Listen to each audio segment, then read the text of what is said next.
কি আজকে এত বেলা হতে চললো কিন্তু সবাই এখনো পর্যন্ত এলো না। বলবেন না মহারাজ, আজকে গিন্নি কাঁচা লঙ্কা দিয়ে কুচো চিংড়ির ঝালটা যা বানিয়েছিল না, খেতে খেতে দেরি হয়ে গেল। গোলগাপ্পি দেওয়ার আর জায়গা পাও না না? বিশ্বাস করুন, সত্যি খুব ভালো রান্না করেছিল গিন্নি, তাই আবার আরেক হাঁড়ি ভাত চড়াতে বললাম। আর সেটা খেয়ে আসতেই তো দেরি হয়ে গেল। আরো এক হাঁড়ি? মহারাজ কিছু মনে করবেন না, এই পাঠশালা বন্ধ করে সব গুছিয়ে তারপরে এলাম। সুপ্রভাত মহারাজ। সুপ্রভাত মহারাজ। প্রভাত আজকে আর শুনেই তোমরা সবাই এত কুঁড়ে হয়ে গেছো যে কি বলবো। মহারাজ, এই কুড়েমির আসল কারণ হচ্ছে চর্বি। কথায় আছে, যত বেশি চর্বি তত তাড়াতাড়ি মরবি। আপনি কি বলতে চাইছেন মন্ত্রী মশাই, যে আমি তাড়াতাড়ি মরে যাব আর আপনি মজা দেখবেন? ঠাকুর ঘরে কে, আমি তো কলা খাইনি ব্যাপার হয়ে গেল। গোপালের একদম মোক্ষম জায়গায় আঘাত লেগেছে, যাকে বলে ওই আঁতে ঘা। তুমি বেশি কথা বলো না বৈদ্য, ছুঁচ করে চালুনির বিচার। হ্যাঁ, বৈদ্য তো দেরি করেই এসেছে। আমার মনে হয় প্রত্যেককে এমন ভাবে প্রশিক্ষণ দেওয়া দরকার যাতে তারা একটু চনমনে হয়ে ওঠে। হ্যাঁ মহারাজ, তাহলে আগামীকাল থেকেই শুরু হোক ব্যায়াম আর অস্ত্র শিক্ষা। হ্যাঁ, কুঁড়ে থাকলে রাজ্যের কোনো বিপদ আপদেই সভাসদেরা কাজে আসবে না। ঠিক বলেছেন মহারাজ। তাহলে আর দেরি কেন, চলো সবাই এখনই আমরা মাঠে যাই। এই তো মহারাজ ভরপেট খেয়ে এলাম, এখনই মাঠে? ও সব অজুহাত দিয়ে লাভ নেই, চলো চলো চলো।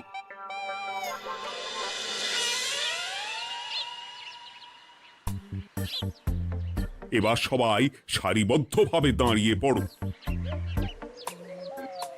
এ কি, গোপাল কোথায়? মহারাজ, গোপাল আপনার পিছনে দাঁড়িয়ে আছে, চুপি চুপি। এই গোপাল, যাও যাও, মাঠের মাঝখানে গিয়ে দাঁড়াও। এই চাঁদি ফাটা রোদে কেন মহারাজ সুস্থ শরীরকে ব্যস্ত করছেন? এইসব বাজে কথা শুনতে চাই না। শুয়ে বসে থেকে শরীরের কি অবস্থা করেছো? শরীরের নাম মহাশয়, যা সবে তাই সয়। তুমি যাবে না, তোমাকে এক্ষুনি বরখাস্ত করবো। কি জ্বালা! যেখানে আমার সব কাজ বুদ্ধি দিয়েই হয়ে যায়, সেখানে গায়ের জোরের কি দরকার? হ্যাঁ, এই গোপাল, আমি 1 থেকে 3 অব্দি গুনবো, তারপরে সবাই এই মাঠের ধার বরাবর 5 বার পাক দিয়ে দৌড়বে। ঠিক আছে মহারাজ, আমি প্রস্তুত। আমি রোগা পটকা আছি, কোনো সমস্যাই হবে না। হয়ে গেল। সবাই প্রস্তুত? 1, 2, 3। কি হলো গোপাল, দৌড়াও দৌড়াও। মহারাজ, এর থেকে বেশি জোরে পারবো না। আই, কে আছো? একটা কঞ্চি দাও। এই সেরেছে। বেশ হয়েছে, বেশ হয়েছে। ব্যাটার এবার চর্বি কমবে। কি হলো গোপাল? হ্যাঁ, হয়ে গেল? হ্যাঁ?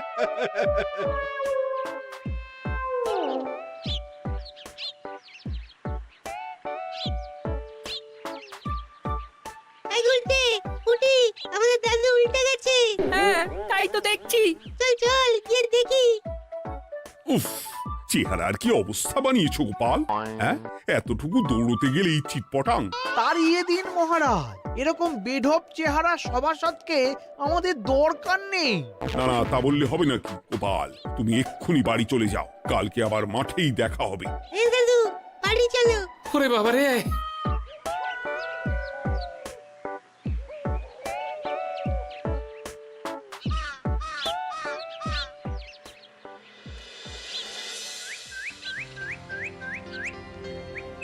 আরে ধুর ছাতার মাথা, তখন থেকে জল খেয়েই চলেছ।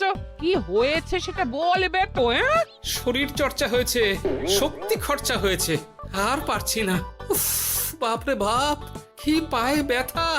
এই জন্যেই আমি বলি বাপু, একটু বপুটাও নড়াও, কিন্তু কার কথা কে শোনে? ওরে বাবা, অকারণে সুস্থ শরীর ব্যস্ত করবো কেন বলো তো? বেশি নড়াচড়া করলেই আয়ু কমে যায়। তোমার এই বাজে কথা কোন শাস্ত্রে লেখা আছে শুনি? শাস্ত্রে কেন যাব, বাস্তবে জলজ্যান্ত উদাহরণ আছে। আমি মানতে পারছি না। হুম, মানতে পারছি না বললে তো হবে না, তোমাকে মানতেই হবে। বেশ, প্রমাণ করো। আমি যদি তোমাকে প্রমাণ করে দিতে পারি তাহলে আজ থেকে বাড়ির বাজার দোকান করার দায়িত্বটাও তোমাকেই নিতে হবে। দিদা, তুমি তো ফেঁসে যাবে, দাদুর সঙ্গে বাজি লড়বে না। এই বাদ দে তো, তোর দাদু আগে প্রমাণ করুক যে বেশি নড়াচড়া করলে বয়স কমে। হ্যাঁ তাহলে বাজি? হ্যাঁ, বাজি। আচ্ছা ঠিক আছে, বেশ। তুমি তুমি একটা পশুর নাম বলো তো, যারা খুব তাড়াতাড়ি দৌড়য়। ঘোড়া, হরিণ, চিতাবাঘ আরো আছে। আচ্ছা, এবার সবচেয়ে আস্তে আস্তে কোন পশু চলে এরকম একটা পশুর উদাহরণ দাও। কেন, কচ্ছপ? এই তো পেয়ে গেছে উত্তর। এবার তুমি বলো তো, কচ্ছপ কত বছর বাঁচে আর ঘোড়া, হরিণ, চিতাবাঘ এরা কত বছর বাঁচে? চিতাবাঘ, ঘোড়া কেউই 30 বছরের বেশি বাঁচে না, কিন্তু কচ্ছপ 300 বছরও বেঁচে থাকে। হেরেছে, হেরেছে, আমার বউ হেরেছে। উফ, জীবনের কত বড় চাপ নেমে গেল। হ্যাঁ, এই তুমি আমাকে এভাবে হারালে? তখনই বললাম দাদুর সঙ্গে বাজি লড়তে যেও না। নাও, এবার খেলা সামলাও।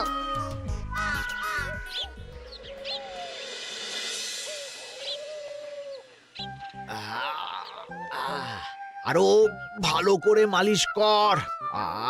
আজকে ছোটাছুটি করে পা দুটো বেশ ব্যথা ব্যথা করছে। কালকে তো আবার অন্য পরীক্ষা। আরে আমার হালকা চেহারা আছে, সব সামলে নেব। কালকে তো অস্ত্র চালনা হবে, কালকে আমি কাঁপিয়ে দেব। কাঁপাতে তো হবেই মন্ত্রী মশাই। আমরা আপনার শরীরে এমন ঘষা মাজা করে দেব না, মনে হবে আপনি না একটা জলযন্ত্র অস্ত্র চালনা করতে যাচ্ছে। বাস এই তো চাই। বাবারি, আস্তে আস্তে। আরে বাবা, আপনার তো ইস্পাতের শরীর, ভাঙবে তবু মচকাবে না। চিন্তা করছেন কেন? ভয় পাবেন না, ভয়কে জয় করতে হবে। আরে আরে আরে, তোরা আমার কথাটার সাথে করছিসটা কি? মানুষটা মরে যাবে তো। চিন্তা করো না গিন্নি। বাবা, ওরা বলেছে আমার ইস্পাতের শরীর, ভাঙবে তবু মচকাবে না। একবার এই বুড়ো বয়সে হাত পা ভাঙলে কি সামলাবে শুনি? মন্ত্রীমশাই, আমাদের বকশিসটা দিয়ে দিন, আমরা কেটে পড়ি। বাবারে বাবা, দিচ্ছি। এনে এত খাটানোর পরে এতেই এখন খুশি থাক। হ্যাঁ,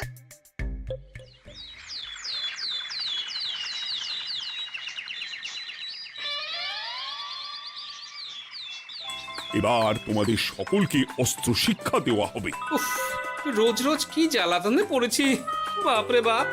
বাবা মা কাউকে ডাকার দরকার নেই, ভালো না লাগলে রাজসভা চাকরি ছেড়ে চলে যাও। মহারাজ, এটা তো উচিত নয়। যে যেটাই পারদর্শী তাকে সেটাই করতে দিন না। একটা বাঁদরকে যদি আপনি বলেন শিকার করে মাংস খেয়ে দেখা, সে কি পারবে মহারাজ? মহারাজ, গোপাল একটু বেশি কথা বলছে, ওকে আপনি বের করে দিন। আমি তোমার কথায় গলবো না গোপাল, তোমাদের সবাইকে এখন অস্ত্র শিক্ষা শিখতেই হবে। কর্তার ইচ্ছায় কর্ম, এখন তো আমার আর কিছুই বলার নেই। তাহলে আর দেরি কেন, তোমরা সবাই একটা করে ঢাল আর একটা করে তলোয়ার তুলে নাও। সেনাপতি, বলুন মহারাজ। তুমি সকলকে অস্ত্র শিক্ষা দেবে, তলোয়ার চালানো শেখাবে। এক এক করে প্রত্যেকে তোমার কাছে যাবে আর এক এক করে তুমি সবাইকে তলোয়ার চালানো শেখাবে। আচ্ছা মহারাজ, তাহলে ওই সবার প্রথমে চলে আসুন মন্ত্রী মশাই। হ্যাঁ, আমি প্রস্তুত। আমার শরীর ইস্পাতের মতো, ভাঙবো তবু মচকাবো না।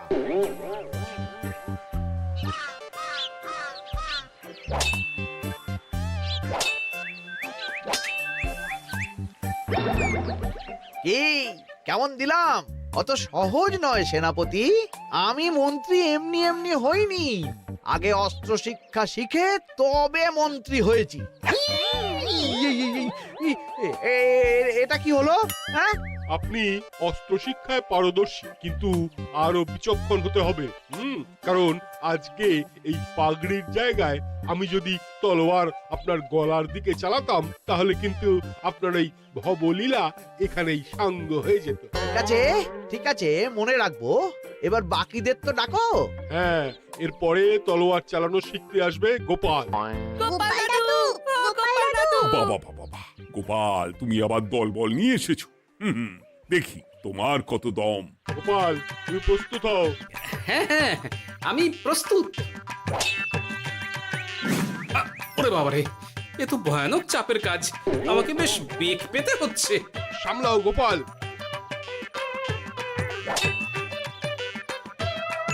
না, আমাকে অন্য রাস্তা দেখতে হবে। সেনাপতি, মহারাজের দিব্যি, তুমি আমার দিকে তলোয়ার ঢাল বাড়াবে না। এই এই, এটা কি হলো? সত্যি তো, এটা কি হলো? গেল গেল গেল গেল গেল গেল গেল, দুটিটা খুলে গেল গো। দেব নাকি এবার কুচ করে কেটে? জিতে গেছি, জিতে গেছি। এটা কি হলো? শত্রুপক্ষ কখনো কারো দিব্যি শুনবে না। আর সেনাপতি, তুমি কি ওখানে দাঁড়িয়ে দাঁড়িয়ে মজা দেখছো? আমি কি করব মহারাজ, গোপাল যে আপনার দিব্যি দিয়ে দিল। গোপাল বেটা খুব চালাক। তাহলে এখন উপায়? ওসব গোপাল তোমাকে বোকা বানাবার জন্য করেছে। তুমি ধুতি ঠিক করে আবার লড়াই চালিয়ে যাও। যথাজ্ঞা মহারাজ।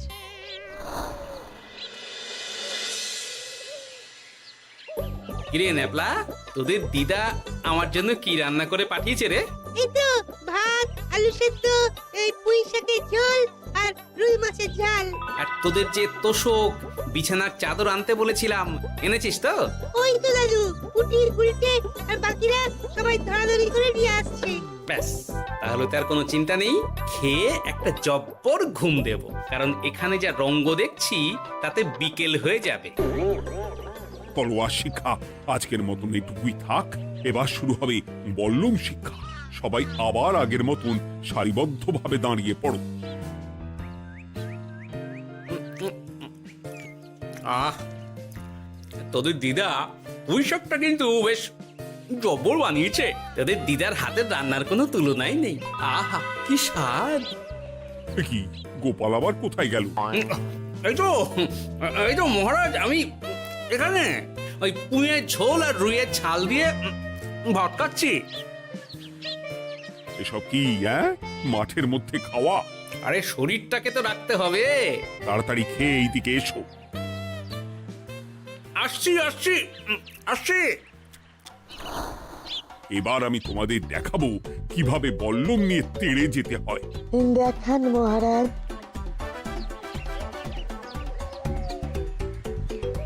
এ তো খুবই সোজা মহারাজ। ঠিক আছে, তাহলে বল্লম নিয়ে তেড়ে যাও দেখি। দিন, আপনার হাতের বল্লমটাই দিন।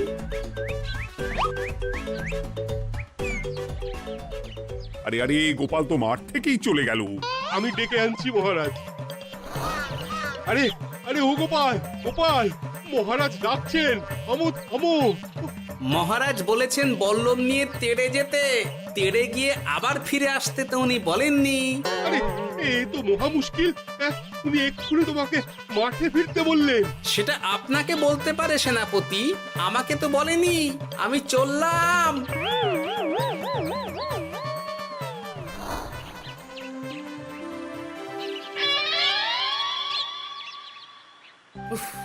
বাবারে বাবা, কি ঝক্কি! অনেক বুদ্ধি করে মাঠ থেকে খাটে চলে এসেছি। আমি আর উঠছি না। এ কি বলি, তোমাদের তো এখন অস্ত্র শিক্ষা নেওয়ার কথা। হ্যাঁ, তোমার বলা নেই, কোয়া নেই, অমনি বাড়ি চলে এলে। আরে বাবা, ওইসব অস্ত্র শিক্ষা মানেই সুস্থ শরীরকে ব্যস্ত করা, অসহ্য খাটনি, অযথা কষ্ট। কষ্ট করলে তবেই কেষ্ট পাওয়া যায়। হ্যাঁ, তোমায় আমি আগেও বুঝিয়েছি, যেখানে বুদ্ধি কথা বলে সেখানে দেহের শক্তি নীরব দর্শক গিন্নি।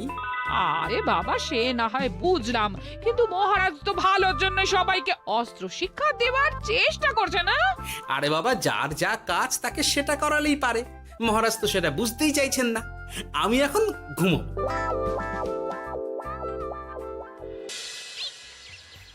দরজা খোলো গোপাল, দরজা খোলো। গোপাল, গোপাল দরজা খোলো বলছি। ব্যাস হয়ে গেল। একটু শান্তিতে ঘুমাবো তার জো নেই। দরজা খোলো গোপাল। বলুন মহারাজ। তুমি কি পেয়েছোটা কি গোপাল? রাজসভায় দেরি করে আসবে, তারপর অস্ত্র শিক্ষার সময় ফাঁকিবাজি দেবে, এভাবে তো আর তোমাকে মনে হচ্ছে রাজসভায় রাখা যাবে না। মহারাজ, গোপাল তো মুখের কথার লোক নয়, ওকে তাড়িয়ে দিই। কেন মহারাজ? আমি কি এমন মহাপাপ করেছি যে আমাকে তাড়িয়ে দেবেন? এই যে আমার কথা শুনছো না, এটাই তোমার অপরাধ। অপরাধ নেবেন না মহারাজ। পণ্ডিতের দায়িত্ব পুজো করা, সভাকবির দায়িত্ব কবিতা বলা, সাহিত্য চর্চা করা, আর আমার দায়িত্ব হাসি মজা করে আপনার মন ভালো রাখা। কিন্তু আপনি আমাকে জোর করে যুদ্ধের ময়দানে ঠেলে দিতে চাইছেন। এটা আমার ইচ্ছে। আমিও তো মহারাজ ইচ্ছে করলেই অনেক কিছু করতে পারি। চোখ বন্ধ করে লক্ষ্য ভেদ করতে পারি, শুধু বুদ্ধি দিয়ে। আরে বাহ, এত বড় কথা! তাহলে মহারাজ, ওকে বলুন পরীক্ষা দিতে। কি পরীক্ষা? আমি একটা ঘরে বর্ম পরে দাঁড়িয়ে থাকবো। তোমার হাতে অস্ত্রও দেব, আমার মাথায় একটা আপেল থাকতে হবে, আর তুমি কিভাবে আমার মাথা থেকে ওই আপেল ফেলতে পারো দেখব। এ তো খুবই সোজা। কি গোপাল, তাহলে লড়বে নাকি বাজি? হ্যাঁ, লড়তে রাজি আছি। তাহলে আজ রাতেই হয়ে যাক পরীক্ষা। যদি এই পরীক্ষায় উতরে গেলে তো ভালো, নইলে তোমার চাকরিটা গেল। গোপাল, তুমি পারবে তো? সে দেখাই যাবে। আজ রাতে তাহলে রাজবাড়িতে দেখা হচ্ছে। যদি আমি এই পরীক্ষায় বিফল হই, তাহলে আমার চাকরি আপনি কেড়ে নেবেন। আর যদি সফল হই, তাহলে মন্ত্রী মশাইকে শাস্তি দেবেন। আমি নিজে সারা কৃষ্ণনগরে নাক্ষত দেব। বেশ, দেখা যাক।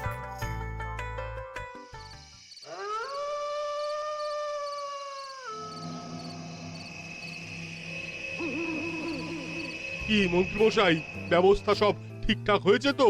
হ্যাঁ, এবার শুধু গোপালের পরীক্ষার পালা। আমি তাহলে বাইরে গেলাম, গোপালকে পাঠিয়ে দিচ্ছি।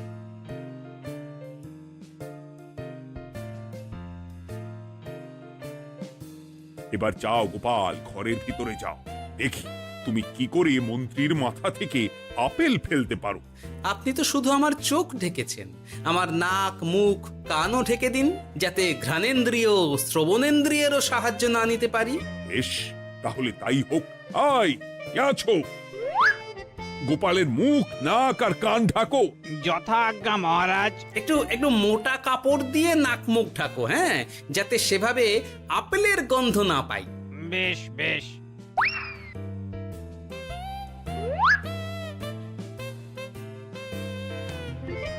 যাও গোপাল। গোপাল, এবার তোমার চাকরি গেল। এবার তুমি কি করবে? কি করবে? দৌড় ঝাঁপে ফাঁকিবাজি? হ্যাঁ?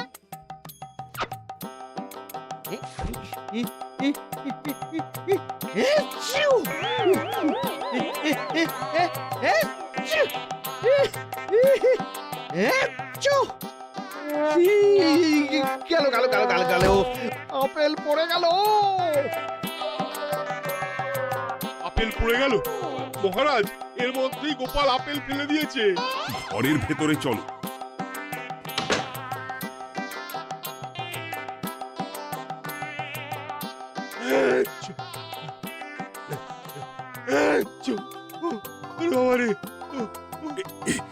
কি ওরে বাবারে বাবা, কি ঝাঁজ!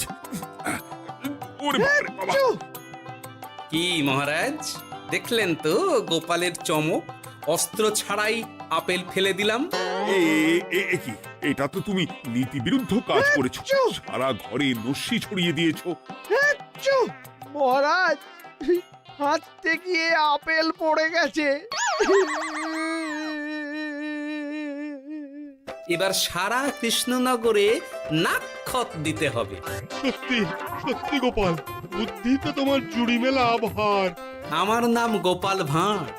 একটা কথা মনে রাখবেন, কেউটে সাপের লেজে পা দেবেন না, আর গোপালের কাজে বাধা দেবেন না। যে কাজ বুদ্ধি দিয়ে করা যায়, তার কাছে শক্তি ছোট্ট শিশু মাত্র। সত্যি গোপাল, আজ তুমি সেটাই প্রমাণ করে দিলে। আর আজ থেকে তোমাকে তোমার ইচ্ছার বিরুদ্ধে খাটাবো না।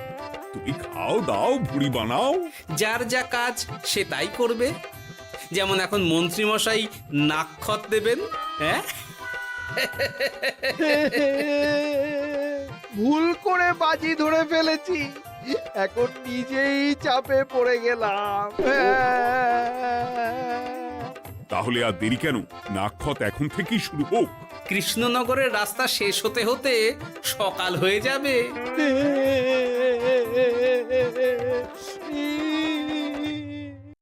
সাবস্ক্রাইব করুন, ক্লিক করুন বেল আইকন।